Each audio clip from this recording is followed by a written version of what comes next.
Halo semuanya, selamat datang di konten ulasan riset di mana kita akan bedah artikel-artikel penelitian yang daging banget biar kalian nggak perlu repot baca dan langsung dapat insight-nya.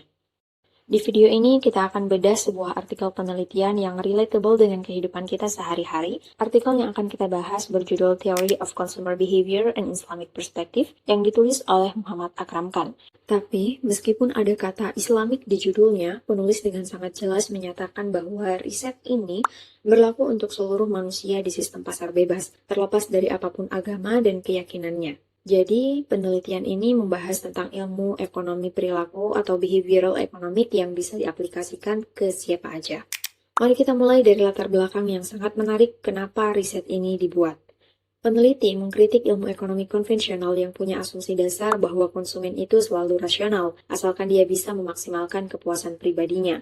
Bayangkan begini, kalau ada orang yang pelitnya luar biasa, dia punya banyak uang tapi membiarkan dirinya dan keluarganya hidup menderita demi menabung atau melakukan penghematan ekonomi, itu dianggap rasional karena mampu memberikan kepuasan bagi orang tersebut. Begitu juga dengan orang yang suka menghamburkan sumber daya secara mubazir, selama dia merasa puas dengan tindakan tersebut, maka dipandang sebagai sesuatu hal yang wajar.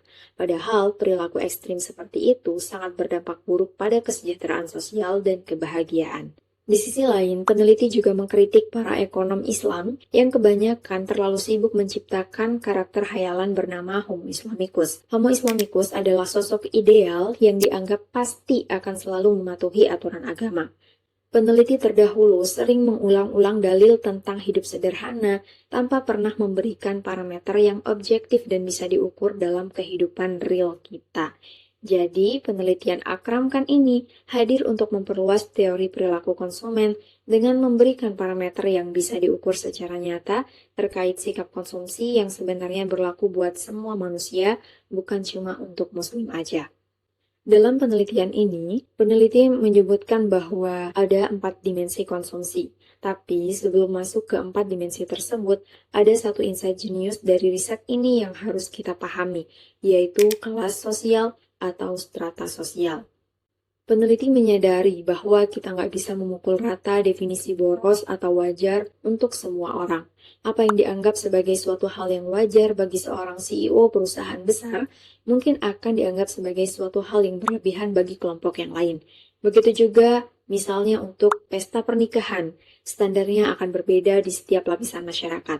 Jadi batas-batas konsumsi ini sangat bergantung pada strata sosial kita yang dibentuk oleh pendapatan, budaya, dan lingkungan.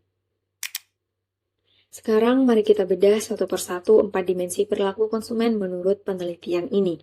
Peneliti membaginya bukan sekedar dari berapa banyak uang yang dikeluarkan, tapi juga dari bagaimana barang tersebut dimanfaatkan. Dimensi yang pertama adalah moderat atau wajar. Dimensi ini merupakan dimensi konsumsi di mana barang yang dibeli itu memang benar-benar digunakan sesuai dengan fungsinya. Penelitian ini dengan tegas menyatakan bahwa dalam dimensi ini, konsumen dapat menikmati kenyamanan hidup dan barang-barang yang bagus selama sesuai dengan kemampuan dan tidak membuat kita sombong. Kemudian dimensi yang kedua adalah berlebihan. Kapan kita disebut berlebihan? Ada 2 syarat menurut penelitian ini. Pertama, ketika pengeluaran melampaui batas kewajaran, dan yang kedua, ketika tingkat pemanfaatannya tidak sepadan. Contoh simpelnya, ketika kita beli alat treadmill mahal-mahal, tapi akhirnya cuma dipakai sebulan sekali, dan sisanya cuma jadi pajangan. Itu berlebihan. Peneliti menyinggung kebiasaan belanja yang cuma buat pamer status sosial atau flexing. Ini juga merupakan bagian dari berlebihan, dan perilaku ini sangat berbahaya karena seringkali membuat orang terjebak utang yang berkelanjutan hanya demi pengakuan sosial. Dimensi yang ketiga adalah mubazir. Apa bedanya berlebihan dengan mubazir? Penelitian ini secara tegas memberikan batasan antara kedua dimensi tersebut. Disebut berlebihan apabila barangnya masih ada fungsinya tapi tidak digunakan secara maksimal. Tapi kalau mubazir, barang atau sumber daya yang dibeli sama sekali tidak pernah digunakan atau digunakan untuk hal yang tidak etis atau ilegal. Contohnya adalah food waste atau membuang makanan yang masih layak. Dalam skala publik, contoh mubazir adalah membangun sebuah monumen megah atau gedung yang akhirnya terbengkalai dan tidak memberikan manfaat apa-apa bagi masyarakat. Dan dimensi yang terakhir adalah pelit. Ini adalah kondisi di mana seseorang mengeluarkan uang yang jauh berada di bawah standar kewajaran kelas sosialnya. Orang yang pelit mengabaikan kebutuhan dasar pangan, sandang, dan kesehatan untuk dirinya sendiri dan keluarganya karena kecintaannya yang berlebihan pada harta. Insight penting di sini adalah peneliti membedakan antara pelit dengan gaya hidup minimalis. Orang minimalis tetap memenuhi kebutuhannya dengan layak, hanya saja mereka memilih untuk menghemat dan peduli lingkungan. Sementara orang yang pelit, mereka memilih untuk menderita sakit daripada keluar uang untuk dokter karena takut hartanya berkurang. Lalu bagaimana cara peneliti merumuskan penelitiannya? Peneliti menggunakan pendekatan ilmu ekonomi perilaku atau behavioral economic, spesifiknya menyarankan penggunaan metode survei ke berbagai lapisan masyarakat untuk mendefinisikan batasan-batasan konsumsi secara objektif sesuai dengan strata sosialnya. Di dalam penelitian ini, peneliti memodifikasi konsep ekonomi marginal propensity to consume menjadi 4 variabel baru, yaitu kecenderungan untuk bersikap moderat, kecenderungan untuk bersikap berlebihan, kecenderungan untuk bersikap mubazir, dan kecenderungan untuk bersikap pelit. Dari metode yang digunakan, peneliti menemukan bahwa perilaku konsumen berputar di 4 dimensi tersebut. Yang menjadikan artikel ini keren, peneliti juga memvisualisasikan temuannya lewat grafik yang gampang banget untuk dipahami. Yuk kita bedah satu persatu.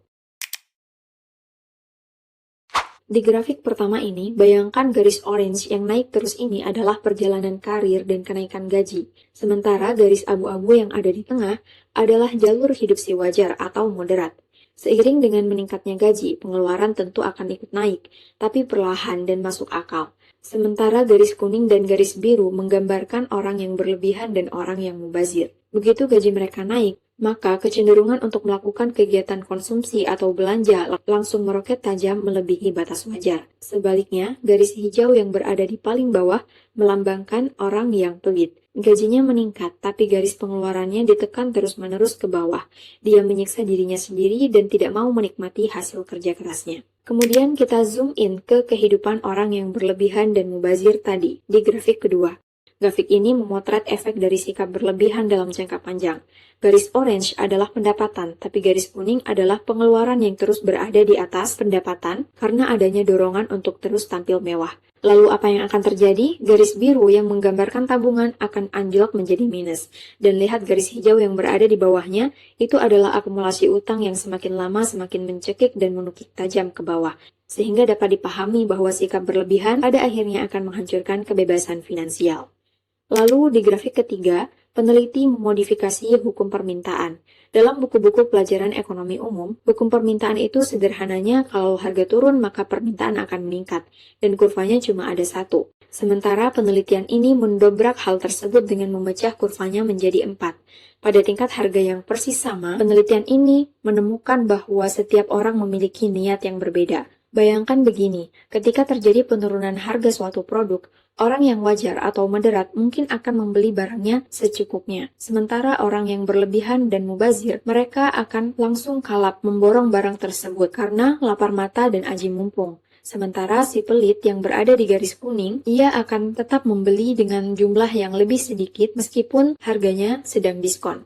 Saking takutnya hartanya berkurang. Jadi, penelitian ini menyimpulkan bahwa setiap dimensi memiliki hukum permintaan dan penawaran yang berbeda. Dan yang terakhir, ini adalah grafik plot twist dari kehidupan kita. Anggap ini adalah peta perjalanan mencari kebahagiaan. Garis biru yang menanjak naik, ini adalah tumpukan harta alias materi kita dari level 1 yang paling miskin sampai level 9 yang super kaya raya. Orang sering mikir, makin tinggi level hartaku, pasti akan makin bahagia. Eits, penelitian ini menyatakan sebaliknya. Lihat dulu garis orange yang melambangkan kebahagiaan. Kebahagiaan justru mencapai titik tertingginya tepat di tengah-tengah, yaitu di level 5. Kenapa di level 5? Karena di level ini orang mencari uang secukupnya secara etis, hidup secara wajar, nggak dikejar utang, dan masih punya banyak waktu untuk keluarga. Lalu apa yang terjadi kalau orang tersebut serakah, pelit, dan terus maksa untuk ngejar harta sampai ke puncak level 9? Hartanya memang triliunan, tapi lihat garis orange atau kebahagiaannya, anjlok jatuh ke titik paling bawah. Harta berlimpah tapi dia sibuk menjaga hartanya, gak mau berbagi, dijauhi orang dan hatinya kesepian. Jadi, insight apa yang bisa kita bawa dari penelitian ini? Pertama, mengumpulkan harta sebanyak-banyaknya tidak berbanding lurus dengan kebahagiaan. Ekonomi yang sehat bukanlah tentang memaksimalkan kepuasan buta, melainkan tentang keseimbangan. Kedua, penelitian ini juga memberikan pesan penting bagi para pembuat kebijakan. Jika pemerintah bisa memetakan tingkat pemborosan di masyarakat, mereka bisa merencanakan kebijakan pajak yang lebih cerdas untuk menekan gaya hidup pamer dan pembuangan sumber daya, serta mendorong pola hidup masyarakat yang lebih moderat demi mencapai kebahagiaan yang lebih luas. Menarik banget kan? Gimana menurut kalian? Di posisi mana kalian sekarang berada? Moderat atau kadang masih berlebihan? Atau malah lagi pelit sama diri sendiri? Coba bagikan insight kalian di kolom komentar ya. Jangan lupa like, share, dan subscribe.